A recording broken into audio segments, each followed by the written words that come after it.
Hello everyone, welcome to the course in operating system.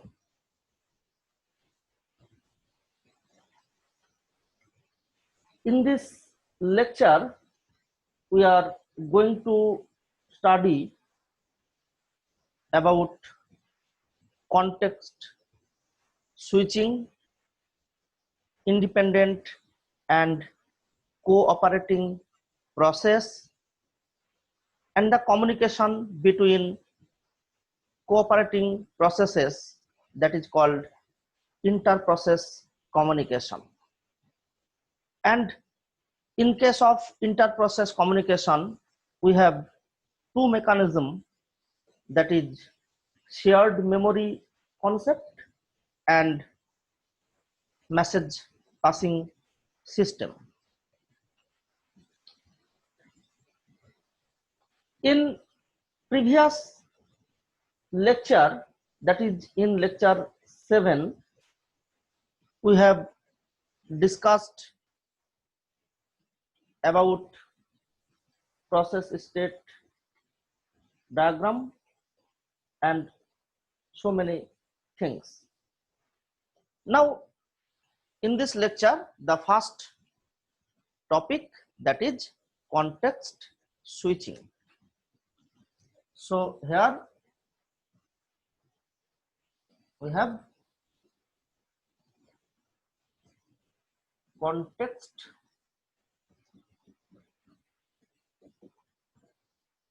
switching. Now, what is the context switch? When does a context switch occur? And what a context switch do in operating system? So here we have some questions basically.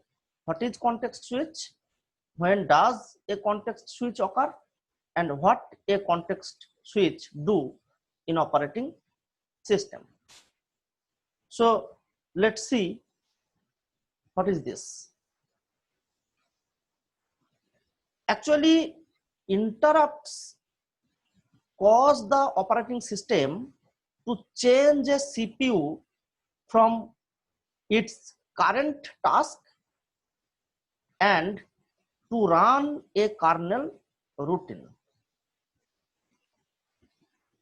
Such operations happen frequently on a general purpose computer system. And when an interrupt occurs, the system needs to save the current context of the process currently running on the CPU so that it can restore that context when its processing is done. Essentially, suspending the process and then resuming it. So switching the CPU to another process requires performing a state save of the current process and a state restore of a different process. So this task is known as context switching. So here basically we have to save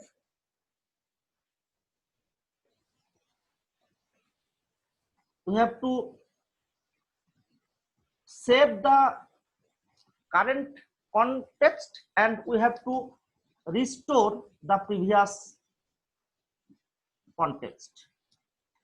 So this is nothing but context switching. Okay, and here the important point is the context switch time. This is called context switch time. So context switch time basically pure overhead. This is an overhead for our system. because the system does no useful task, no useful work while context switching. Okay, so while performing the context switching, CPU do not perform any other fruitful task. Okay, that's why this is an overhead in terms of computer system, in terms of operating system, but it is very useful. The time taken to switch from one process to another, it is an overhead, but the whole process is very useful to switch from one process to another. Okay, so this is actually context switching. So in our time sharing system, it is very useful, context switching, where frequently we have to switch from one process to another. Okay, so this is all about context switching. So in next video lectures, we are frequently use the term context switch. Okay.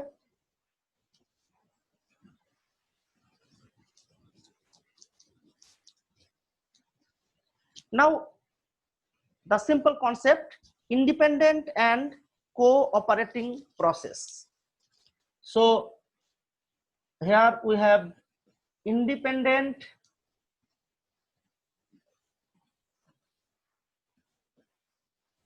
process,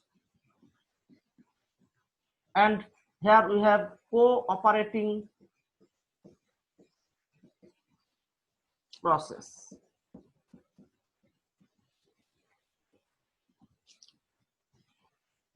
Now, in case of independent process, does not share any data with any process, right? Does not share any data with any other process. But in this cooperating process, shares data with other process.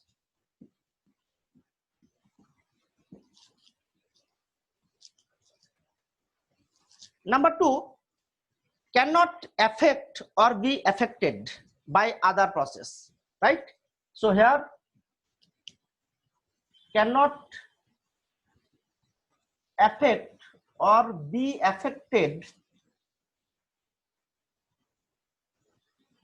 by other process, or and here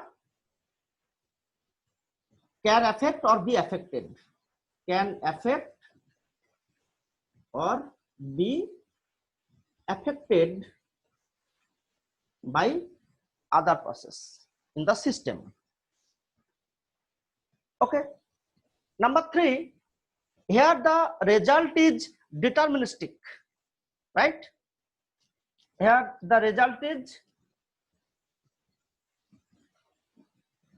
deterministic, but here the result is non-deterministic.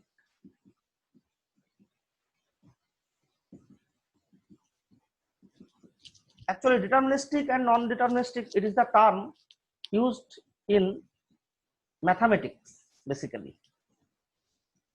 And at last, number four, here we have a real life example, that is taking the final exam.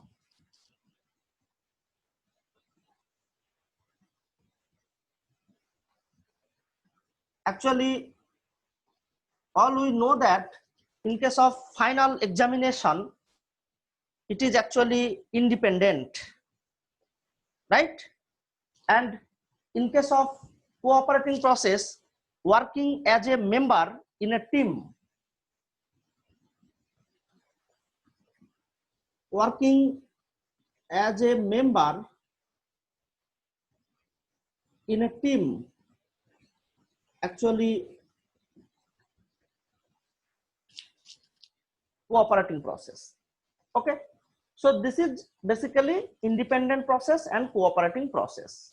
In case of independent process, cannot affect or be affected and does not share any data, and in case of cooperating process can affect or be affected and shares data with other processes.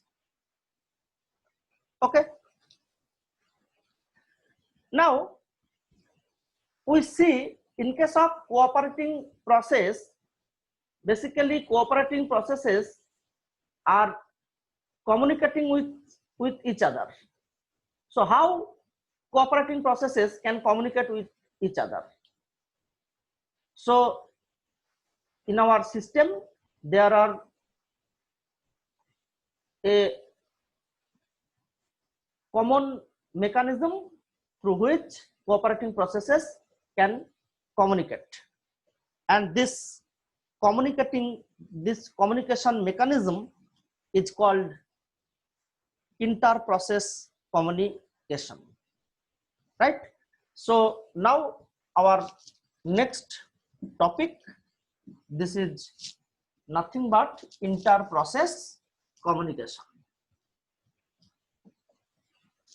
So our topic is inter-process communication or IPC mechanism. Inter-process communication.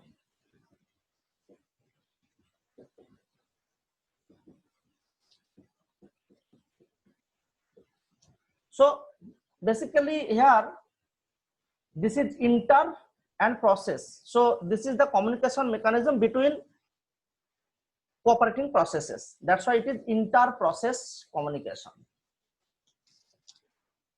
And in OS we have two types of mechanism. So cooperating processes require an inter-process mechanism that will allow them to exchange data and information. So in order to exchange the data and information, cooperating processes must use the inter-process communication mechanism. And there are basically two fundamental models of IPC. So in IPC there are two fundamental models. Okay, so one is called shared memory approach,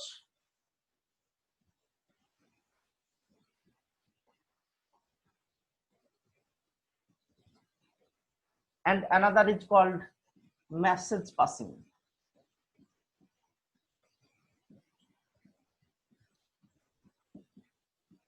Message passing system. So basically in shared memory approach, suppose this is OS kernel and here we have a process, suppose process 1, and here we have another process, process 2, and this is actually nothing but the shared memory. This is actually shared memory.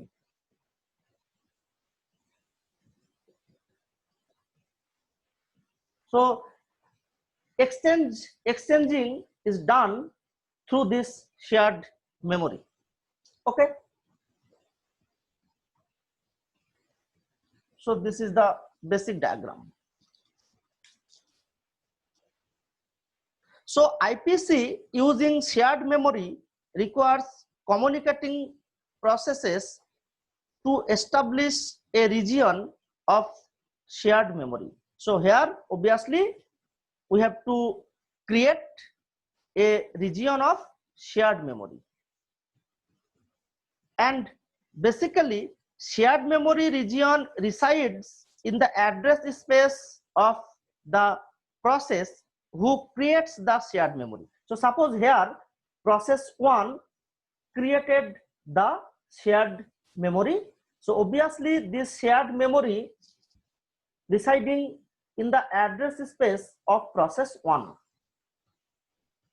Okay, and the processes that wish to communicate using this shared memory must attach it to their address space.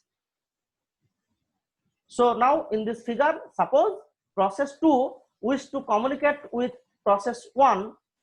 So obviously this shared memory attached to process 2's address space. So this shared memory resides in process 1 address space and obviously attached to process 2 address space also.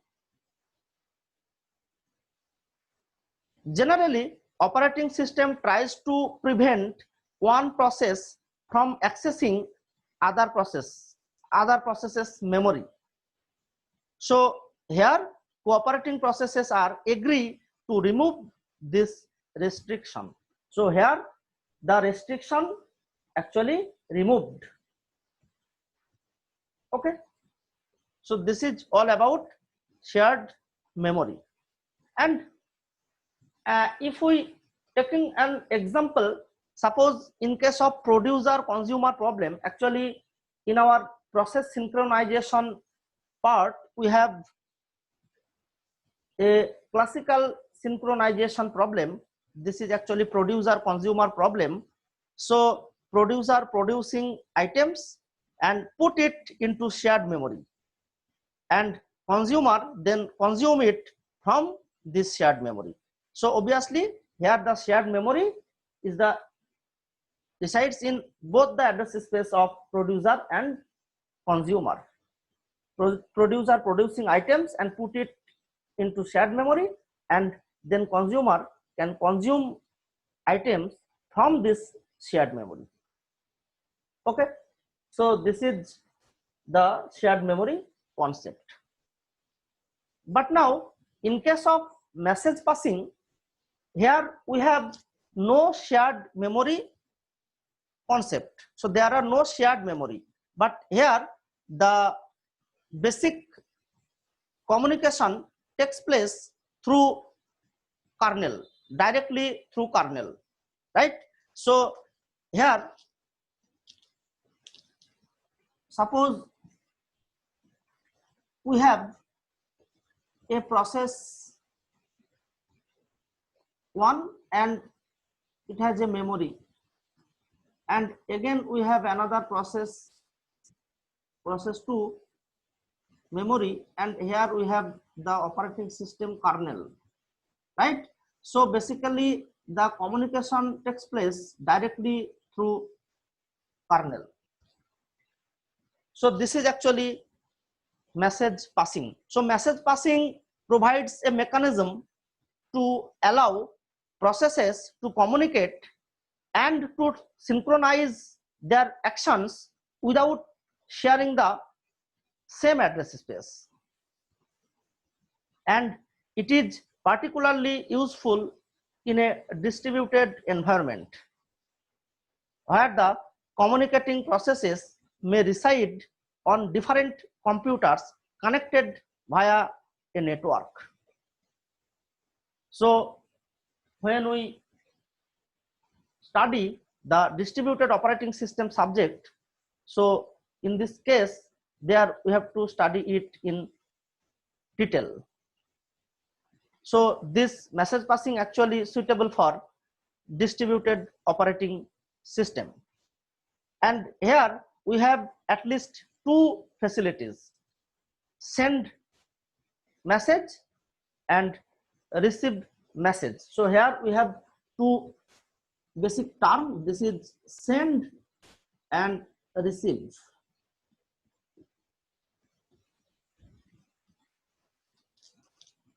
Okay, so this is actually message passing system. Communication takes place directly through kernel. And now see what is the basic difference between these two.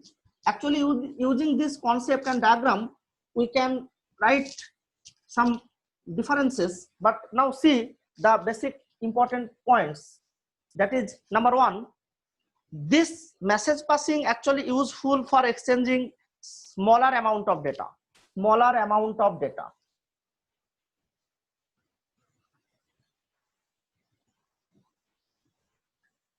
Useful for exchanging smaller amount of data, and here for large amount of data.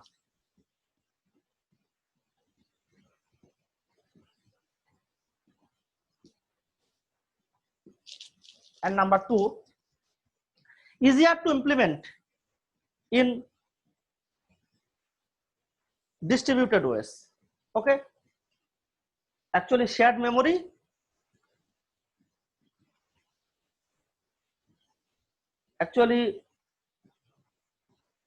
sorry, we have a mistake here. In case of shared memory, it is for large amount of data, but in case of message passing, it is actually smaller amount of data.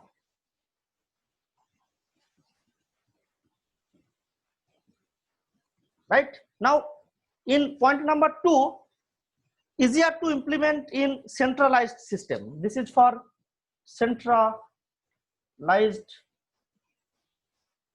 system.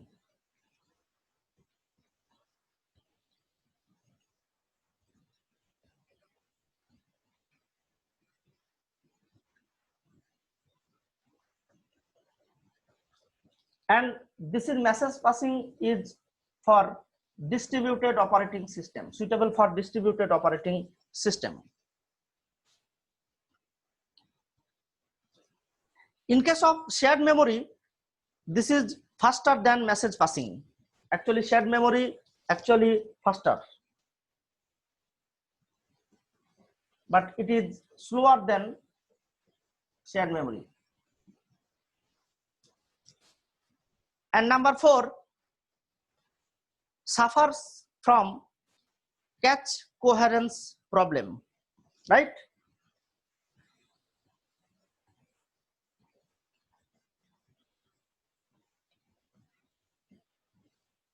Cache coherency problem.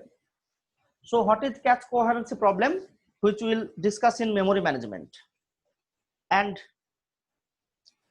in case of message passing, provides better performance on multi-core system, right? So no this type of problem, so provides better performance. Okay, so this is the basic differences between shared memory and message passing system.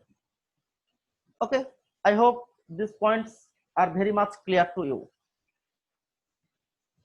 So this is basically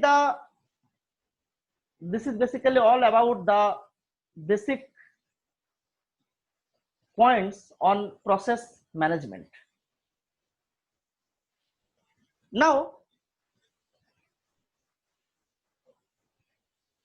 next we have another concept, that is thread management, thread concept.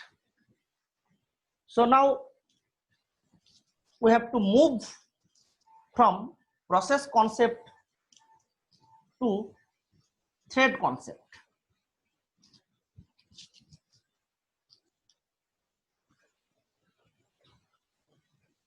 So the first point, that is introduction to thread.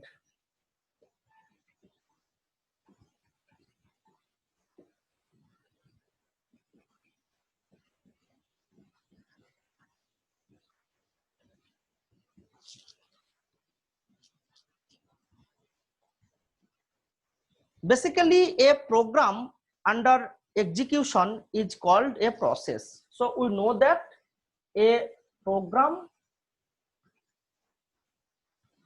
under execution is called process. but thread is a basic unit of CPU utilization. So basically thread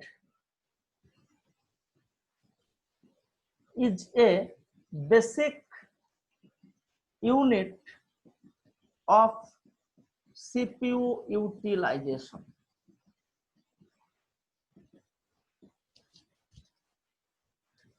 So each program may have a number of processes associated with it, and each process can have a number of threads executing in it. So suppose we have a program, we have a process, and under this process we have so many threads executing in it. Okay, that's why actually thread is the basic unit of CPU utilization. Thread actually the smallest part, right, in a process. So that's why a process sometimes called heavyweight task, but thread is called lightweight process. So in case of thread, we can write it lightweight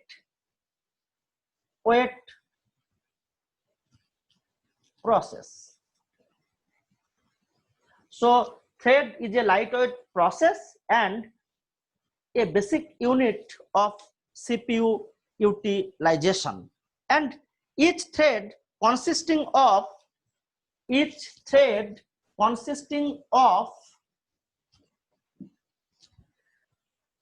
a thread ID. So a thread consisting of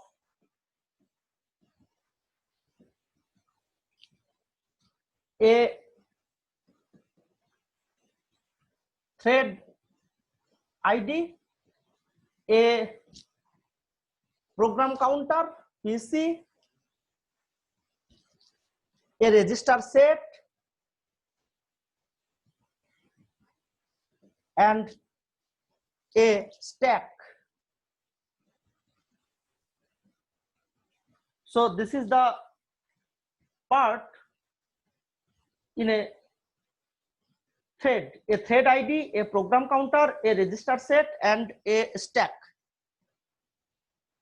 and it shares with other threads belonging to the same process its code section, data section, and other OS resources such as open files and signals. So suppose in a process there are two threads. So these two threads can share code section, data section, open files, and signals. So here this is the shareable part: code, data, open files, and signals, right? And each thread must have this part: thread ID, program counter, register set, and stack. Okay, so this is the basic concept of a thread. Thread is a lightweight process, basic unit of CPU utilization, consisting 4 parts: a thread ID, program counter, register set, and a stack, and shareable part, that is code section, data section, open files, and signals.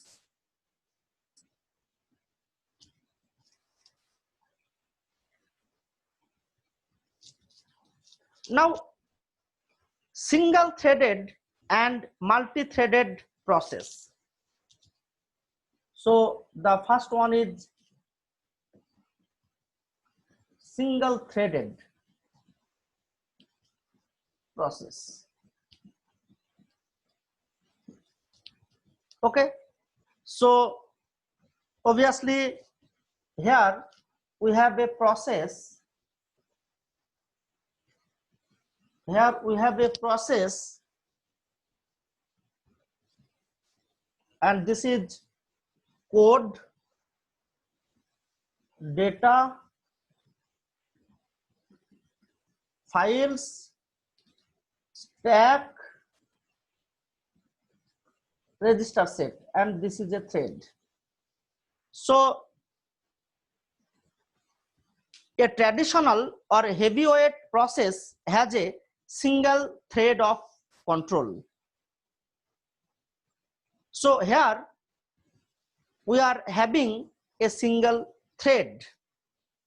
So this whole block is considered as a process, and this process contains only one thread. So as there are only one thread, so this process can perform only one task at a time. Okay, only one thread, so can perform only one task at a time. So this is called single threaded process. One thread, one process, one thread, and can perform only one task at a time. But in case of multi-threaded process, suppose next, this is multi-threaded process.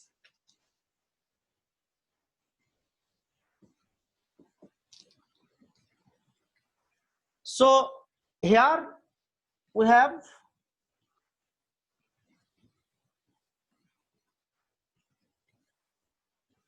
suppose this is the common part, and here this is code section. This is common for all threads, data section, and this is files. And suppose there are 3 threads.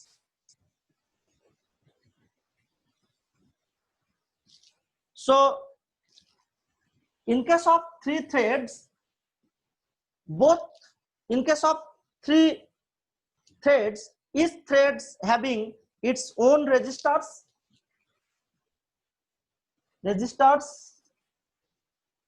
and stack.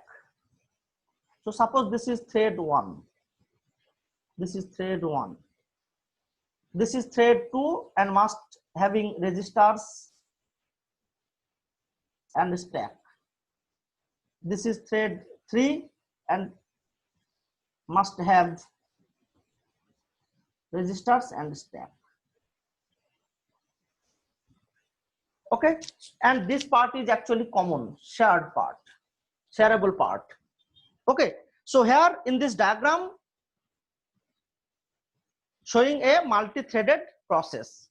So if a process has multiple thread of control, it can perform more than one task at a time. So here whole block represent a multi-threaded process, and it is a single process, and there are 3 threads. Each of these threads, they have its own stack and registers, but code, data, and files are shared by the 3 threads. So in this case, this process can perform 3 tasks at a time, because each thread can perform one task. Hence, multiple tasks can be performed at a time by this multi-threaded process. So it is much more efficient than the single-threaded process. It will make our computation faster and more efficient. So most of the system which we study, which we use today, is multi-threaded process. Okay, so this is actually multi-threaded process. Multiple thread can execute concurrently within a particular process. And for example, suppose word processor. So in a word processor, there are so many threads. Suppose for thread 1, for displaying graphics. For reading keystrokes, we have another thread. For spelling and grammar checking, we have another thread. So word processor is a process, and displaying graphics, reading keystrokes, spelling and grammar checking. These are the threads under the word processor. And in a certain situations, a single application may be required to perform several similar tasks, right? Like a busy web server may have several of clients concurrently accessing it. If the web server ran as traditional single threaded process, it would be able to service only one client at a time. Okay, so obviously a busy web server is a process, and inside this process we have so many similar type of threads. And here important note is threads under a process works in quasi parallel. That means the context switching between one threads to another within a process will be done such a fast way that apparently it seems that the threads are executing parallel. That is not true. Actually, they are executing in sequence, quasi parallel. Okay, so this is the concept of single threaded process and multi-threaded process.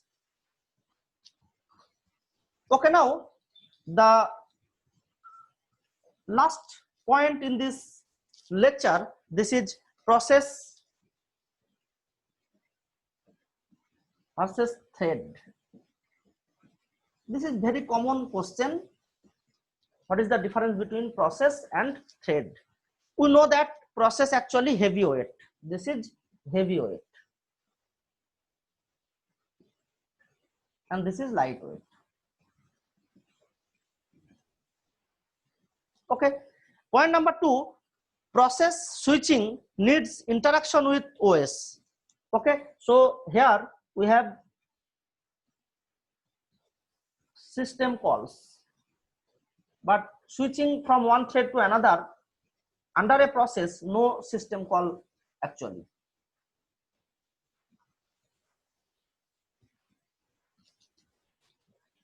Point number 3, context switching is slower. Here the context switching is slower because there are the involvement of operating system kernel, but in this case, in case of thread, context switching is slower.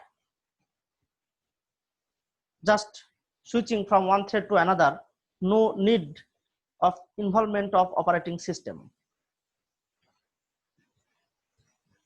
Point number 4, different process have different copies of data, code, files, etc. But in case of threads, share same copy of code, data, etc.